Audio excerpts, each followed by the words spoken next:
Hello, hello, hello, hello. Once again. Bonjour, everyone. Good to see you all back again to, the last day of the devcom. I'm sad already. Jules is also sad. Yes. And also, very. I think it's one of the last Let's Plays that we're going live to do, that we're doing live here in the studio right now. So my name, once more, is Andre Bernhard. I'm the indie advisor, taking care of the NRW Indie Expo. And with me today, again, is Jules, VR Hey. expert and puzzle master of difficult puzzles. No, Yes.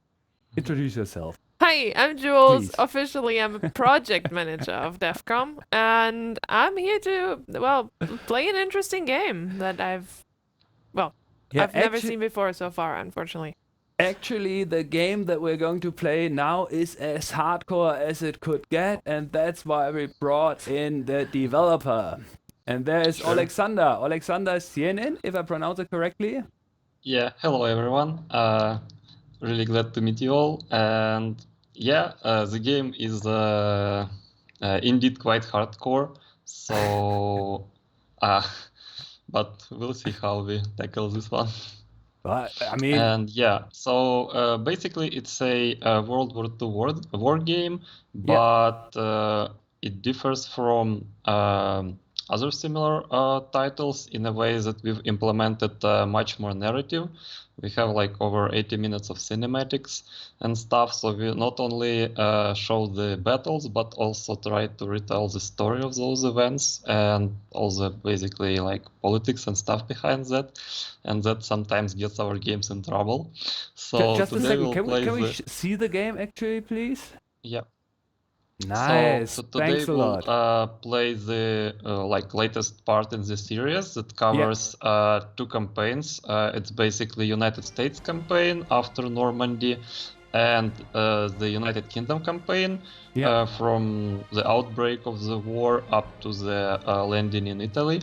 And basically US, so they are fully historical, but the US one has an alternate history continuation where you fight against the USSR in 1946 after the war as allies and end up taking Moscow and like establishing democratic countries in the place of USSR. So like in all our titles, we both show real historic events and add some alternate history missions as well on top of that. So we are working really hard to get all the historic details. So like all the units and stuff, they appear at historically accurate moments, and all the models and everything. It's verified. We also have a lot of unit customization. So basically, you can. Alexander, sorry to interrupt you for a second. We have the challenge of this being a super complex game, and we only have 20 minutes. Would you recommend Jules to start a new game or play the tutorial? I would still recommend going for the new game because tutorials are basically very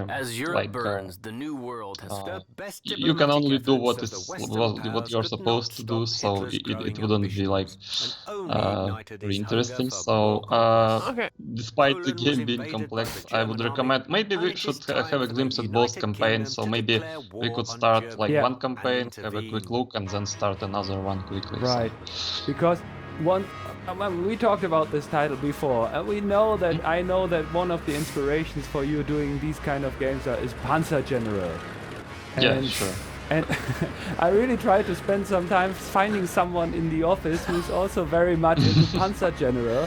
It was not so easy, and to be honest, my knowledge with Panzer General is also mostly forgotten over the years. So, as it's somehow a spiritual successor, I would say somehow. It is, a game where you could spend hours, dozen of hours into it. I guess I'm pretty sure. But what's especially nice is that you have all these amazing CGI sequences and subtitles. Still, we have more than and subtitles. Well, accessibility is a thing, and I think it's good. The CGI looks pretty. It's both unfinished and that was one of our one of the important features that we wanted to both tell the story, and showcase the actual battles. So yeah, we've invested pretty heavily in the narrative, and it's both in the cinematics and during the actual battle. You also get all sorts of secondary objectives, like depending on the outcome, you would get different reactions from different characters. For example, let's say you failed some secondary objective, so you would get some reproach for not fulfilling it and stuff like that. So yeah, it's really, I think it's something that many war games lack, is that basically to make players more invested and more interested in the actual events. So it's not like you are, you know, having some some exercise in tactics, but it's also like in stories that you can immerse yourself in. So I think that's really important. Sounds good. Okay, so we're not really entering the game and gameplay here. Yeah, and that's one of the reasons why I suggested to start new campaign, because like tutorial wouldn't be able to showcase this aspect of the game. So I think it's a better representation. So there is like quite a lot of talk here, but when you kind of get into the game and play a couple of scenarios, you really start to, you know, get into the plot, and you're really interested what happens next, as like what's gonna happen and how the events unfold. So do you talk about the engine yet that you are using? Yeah, so we are using Unreal Engine 4 for the Strategic Mind series, and it allows for quite decent visuals. And we also, so basically we use it both for the gameplay, and we also create our cinematics using it. So all of the cinematics that you saw, those are basically in-house productions, so they are also developed by our team.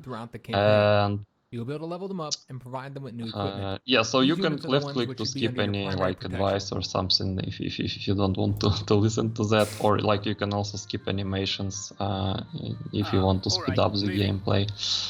Yeah, so basically now you are moving a unit that cannot go that far on its own, so it's boarded on boarded rock, but if it's get attacked in that state, it would be really vulnerable. So there are a lot of interesting and deep mechanics, like for example the supply system. So like here you can see the white boxes on the tiles, those are like where your units would get supplies, and it's basically builds a network like from your initial supply hub to other like supply points, and if the enemy cuts you off or something, then you won't get the supplies, and your units won't be able to shoot basically because they're left out of ammunition and stuff. So like if you like just send mindlessly some of your units, you know, across a rough terrain without any supplies, that they will run out of fuel and get stuck in some forest and be unable to get anywhere. So you should really watch those like supplies and stuff. So I guess with this level of detail and all the planning that goes into successfully conquering a map, what is the how long does one scenario actually take? Well, it's basically a war. You mean like gameplay or development? No, gameplay itself. If you play the game, then. Well, it really depends, because especially in our previous titles, we had some pretty huge scenarios, so those could take like up to 10 hours. But I would say like the first one, or like the average ones, would be take maybe around. So this one that we've started, that takes around 1 hour. For like more or less experienced player, and up to 2 hours for like people who haven't played this genre before. And the further scenarios are probably a bit larger, maybe like 2-3 hours. Some could take longer.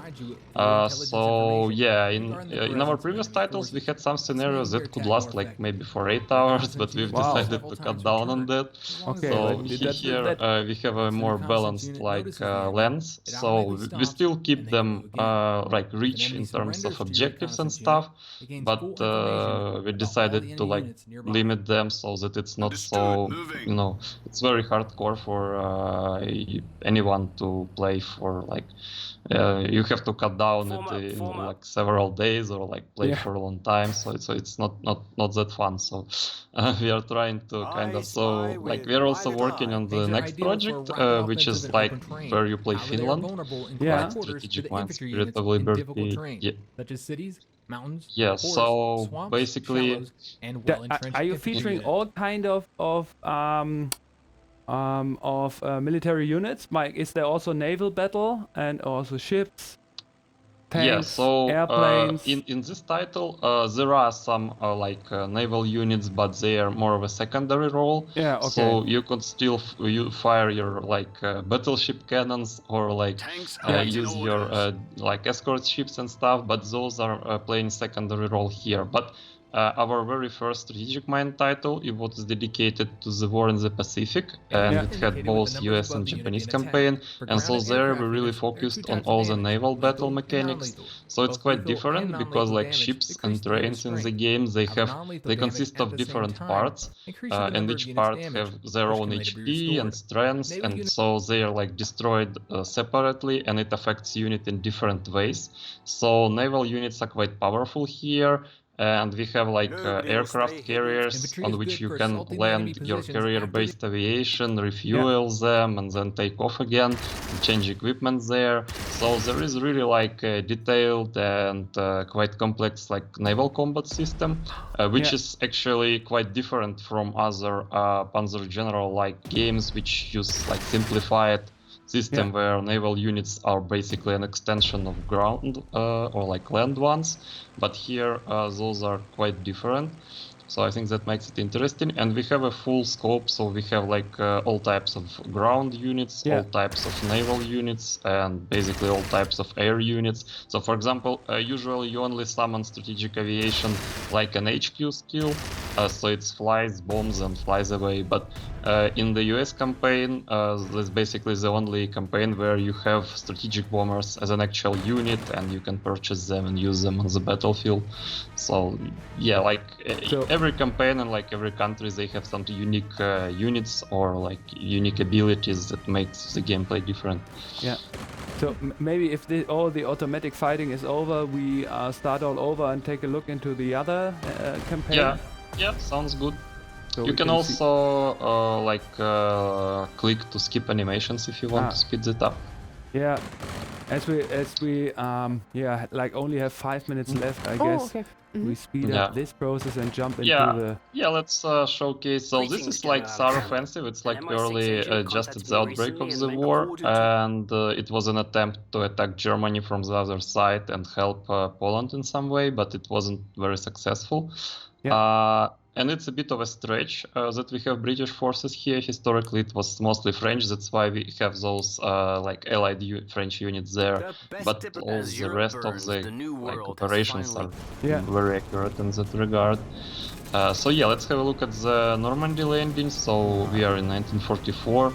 In terms of like timeline, the US campaign is basically like a continuation from the British one, and some characters from the US appear in the British campaign in Africa, and vice versa. Some characters from like British campaign appear in the US campaign because it's an allied effort. So we wanted to show that basically everything is like connected and they're working together to be victorious in the war, and then keep going in the alternate history part of the campaign. So, and we also wanted to showcase some post-World War II units, like some units designed in 1946, so those are available, or like at the very end of the war, so all those are available. And it's really interesting to see like American forces fighting with trophy German units against USSR, who also has trophy German units. So there is like, you know, US Tiger tank fighting a Soviet Tiger tank or something. That's totally possible within the alternate history like portion of the game. Wide variety then. Yeah, now here we can see these are some drop ships, I guess, and also there you have the B-52 bombers. These units are the ones which should be under your primary protection. Oh, it's cruisers or... oh no, how this class is called. So yeah, those are escort ships like destroyers. ships. Yeah, so they basically provide some air cover and some like minor firepower compared to heavier ships like heavy cruisers or battleships. And while playing the game, the icon will be gray. there's also, I mean, there's The not only ammunition icon CGI shows whether the unit sequences has at the attacked beginning this of a turn. campaign, If the but unit is low also on when you ammunition do or progress fuel, over the the map corresponding or icon within the Yes, campaign. well, becomes red not once the during unit the has run actual out of it map, but completely. there is like a cinematic every time you start or Ah. finish a scenario. So basically you have one at the start and at the end to like keep the story going. And those are very different. So as you've seen, there is some like dialogue scenes where we just have some discussion between the characters.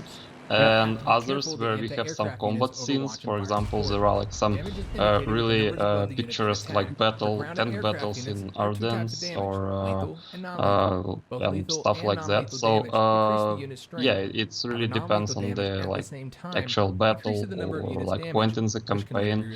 But overall, like we've got lots of feedback from the players, and even though sometimes like maybe some voice acting is not, you know, like high budget or something, but still players like it, like the whole concept very much, and they are like, they say that after playing for some time they really feel like immersed in the story, and they want to see what's next and what's gonna happen later down the road. So I think we've achieved our goal here. Infantry I is would good say. for assaulting the enemy positions Definitely. after the If people artillery are and air interested in bombardment. Strategic It is Mind, also what's the best unit place for to storming connect cities, with mountains, forests, and Starni well-entrenched Games? positions.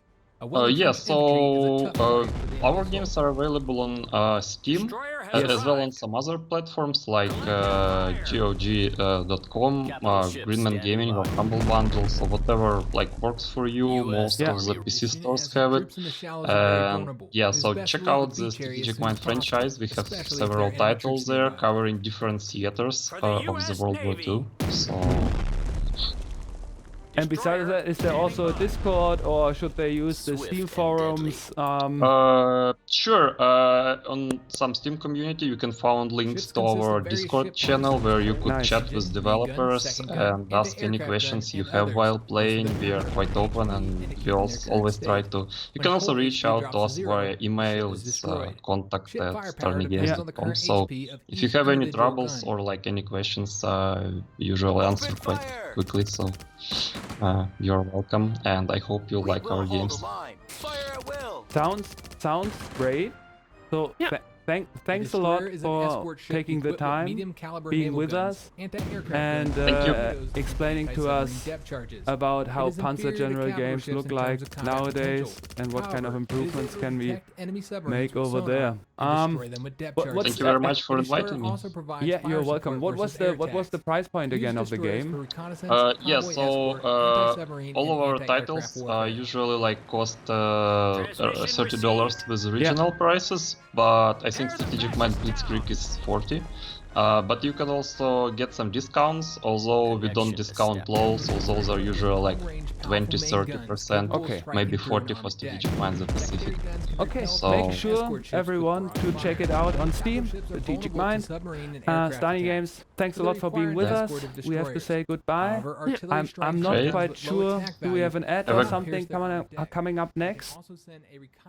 Have a great day, everyone. No, we only have a break. Yeah. So, yeah, great. thanks Alexander, thanks Jules for Yeah. playing. Thank you so much. Everyone, It was fun. Thank you guys very much. stay with Yeah, us it was- and see you all soon.